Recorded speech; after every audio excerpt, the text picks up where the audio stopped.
Shalom, selamat siang, salam damai sejahtera untuk kita semua. Perkenalkan, nama lengkap saya Onisimus Sapai, mahasiswa dari Institut Agama Kristen Negeri Kupang, jurusan Pendidikan Agama Kristen, kelas C semester 4. Di sini ada tugas yang diberikan oleh Ibu untuk kami dapat menjelaskan materi dari tugas proposal yang diberikan oleh Ibu. Di sini yang saya kerjakan materi dengan judul peran guru agama Kristen dalam mengajarkan pendidikan seks sebagai remaja. Pendahuluan atau latar belakang. Pendidikan adalah usaha sadar dan terancam untuk merealisasikan suasana belajar dan proses pembelajaran. Agar peserta didik secara aktif mengembangkan potensi dirinya untuk memiliki kekuatan spiritual, keagamaan, pengendalian diri, kepribadian, kecerdasan, akhlak mulia, serta keterampilan yang diperlukan dirinya dan masyarakat. Situasional postmodern membuat hilangnya strukturalis dengan asumsi negatif mengenai pembedaan dalam value yang bisa ada karena perjuangan dan upaya keras. Semua seakan mudah dan secara otomatis belajar dengan sendirinya.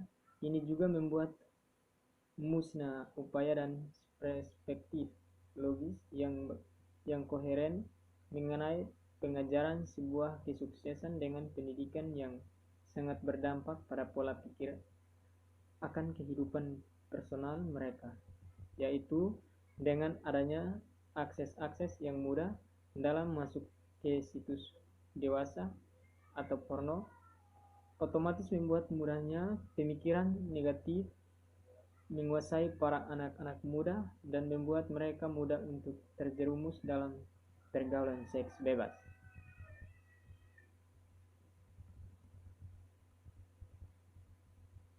Selain upaya negatif ini juga mendegradasi eksistensi pendidikan sebagai jalan dalam menggapai kesuksesan hidup. Contohnya yaitu dengan adanya game online yang menghasilkan uang dengan mudah dan YouTube game yang sangat mudah mendatangkan subscriber. Inilah bukti hilangnya kulturnya dalam konteks berusaha dan berupaya dalam mengajarkan kesuksesan dengan pendidikan, karena semua bisa mencapai secara instan dan menyenangkan, yaitu dengan bermain game. Fakta yang ada akibat sebuah perkembangan peradaban postmodern membuat para peserta didik menjadi ahistoris terhadap pendidikan sebagai jembatan kesuksesan, karena lunturnya teladan-teladan pendahulu yang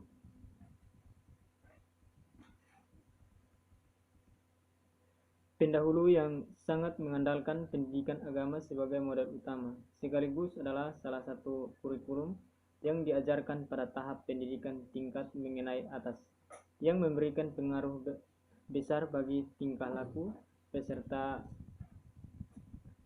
didik, baik dalam kehidupan di sekolah maupun di luar sekolah, karena sejalan dengan perkembangan jasmani dan rohani. Bab 2 menurut pembahasan kajian teori pengertian seks bebas. Dalam arti Kamus Bahasa Indonesia, seks diartikan jenis kelamin. Seks merupakan naluri alami yang dimiliki oleh setiap makhluk hidup di muka bumi ini. Bukan hanya manusia yang memiliki naluri seks, tetapi juga termasuk hewan dan makhluk hidup lainnya. Seks diperlukan untuk menjaga kelangsungan hidup suatu spesies atau suatu kelompok jenis makhluk hidup. Tujuan utama dari seks adalah untuk reproduksi dan kepentingan regenerasi. Artinya setiap makhluk hidup melakukan seks untuk memperoleh keturunan agar dapat menjaga dan melestarikan keturunannya. Selain itu, tujuan seks adalah sebagai sarana untuk memperoleh kepuasan dan reaksi dalam kehidupan bagi manusia. Kegiatan seks bagi manusia hanya boleh dilakukan ketika sudah ada ikatan yang sah antara laki-laki dan perempuan. Ikatan itu disebut dengan nikah. Hubungan seks yang dilakukan di luar pernikahan merupakan suatu pelanggaran terhadap norma-norma dan merupakan suatu perbuatan dosa yang besar dan sangat berat hukumannya.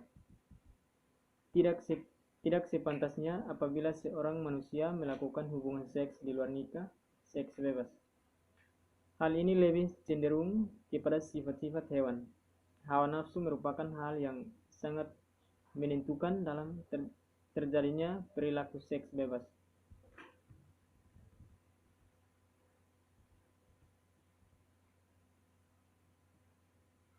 Hubungan seks dilakukan apabila hawa nafsu adalah menguasai dirinya.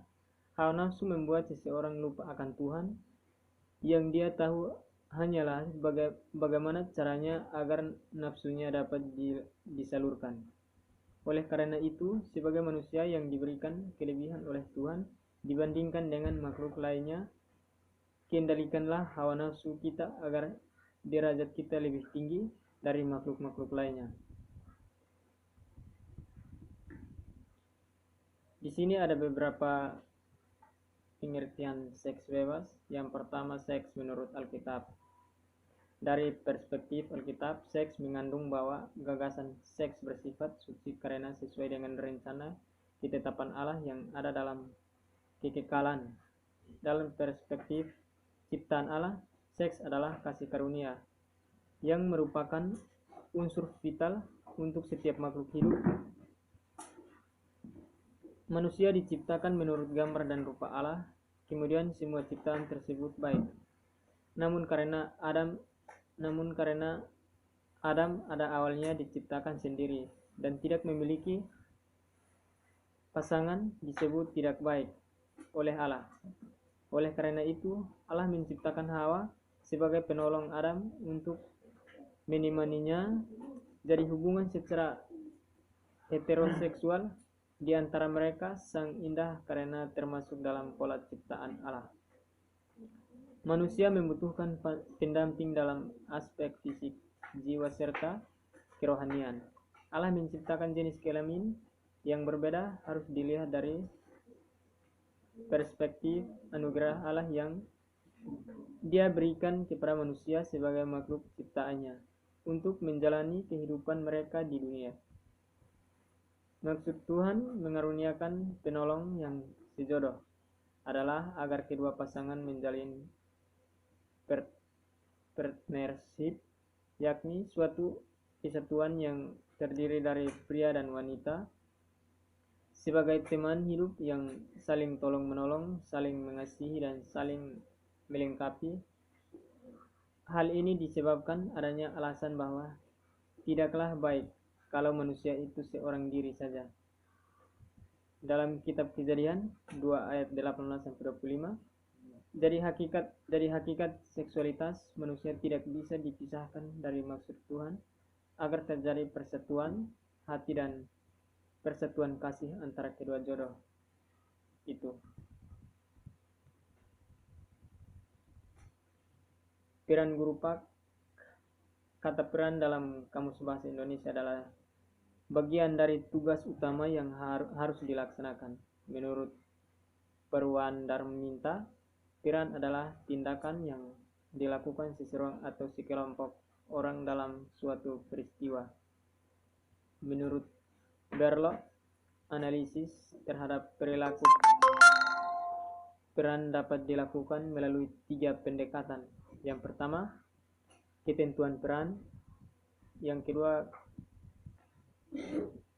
kedua, gambaran peranan. Yang ketiga, harapan peranan. Ketentuan peranan adalah pernyataan formal dan terbuka tentang perilaku yang harus ditampilkan seseorang dalam membawa peranannya. Yang pertama, peran guru dalam kelas. Tugas pokok dalam fungsi guru di dalam kelas sebagai pendidik. Mempunyai peran mendidik, mengajar, menilai, membimbing, mengarahkan, dan mengevaluasi untuk menciptakan siswa-siswi yang sesuai harapan pendidikan.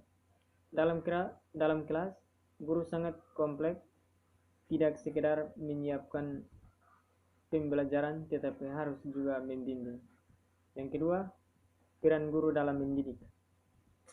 Tolak ukur keberhasilan guru dalam proses transfer ilmu pengetahuan adalah hasil output dari siswanya yang mampu berpengetahuan, baik ilmu pengetahuan dan iptek yang bagus. Transfer of value, setiap guru bertanggung jawab atas kepribadian siswanya. Secara garis besar, guru harus memberi kebiasaan baik kepada muridnya, sehingga dari hal itu akan menjadi budaya atau kebiasaan siswa untuk bertindak baik, menjauhi yang jahat. Salah satunya adalah perilaku penyimpangan seks bebas.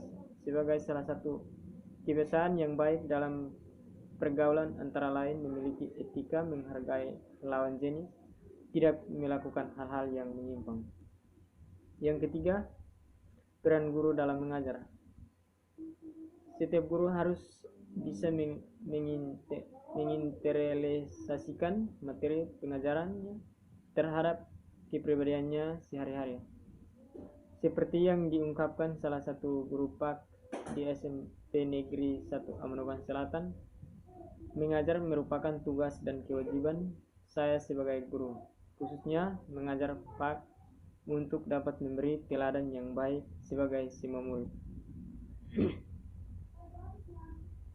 Yang keempat, peran guru dalam membimbing. Program bimbingan dan pengarahan yang dilakukan guru cukup luas, baik masalah akademik sampai masalah kepribadian serta hubungan sosial, khususnya guru PAK. Seharusnya guru PAK mampu membimbing muridnya menjadi pribadi yang berwawasan luas dalam hal ini, pendidikan tentang seks, juga kepribadian rohani dalam takut akan Tuhan. Peran guru PAK di luar kelas. Peran guru di lingkungan sekolah. Selain berperan dalam kelas, guru juga bertugas dan bertanggung jawab terhadap siswanya di luar kelas, karena interaksi sosial antara siswa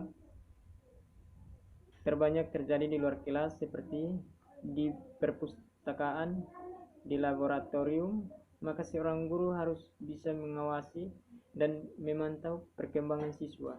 Peran guru di luar sekolah sangatlah tidak mudah karena di luar sekolah merupakan lingkungan bebas. Siswa sulit bisa dipantau dan sulit dipahami lingkungan keberadaan mereka. Yang pertama, guru di luar sekolah. Peran guru di luar sekolah sangatlah tidak mudah karena luar sekolah merupakan lingkungan bebas, siswa yang tidak mudah dipantau. Membimbing hampir sama dengan mengarahkan. Bedanya, membimbing siswa yang lebih aktif, sedangkan mengarahkan siswa yang lebih pasif. Di SMP Negeri 1 Amanokan Selatan mengeluarkan kebijakan semua guru harus bertanggung jawab di luar kelas, sehingga pengawasan perilaku siswa di luar sekolah dapat dipantau.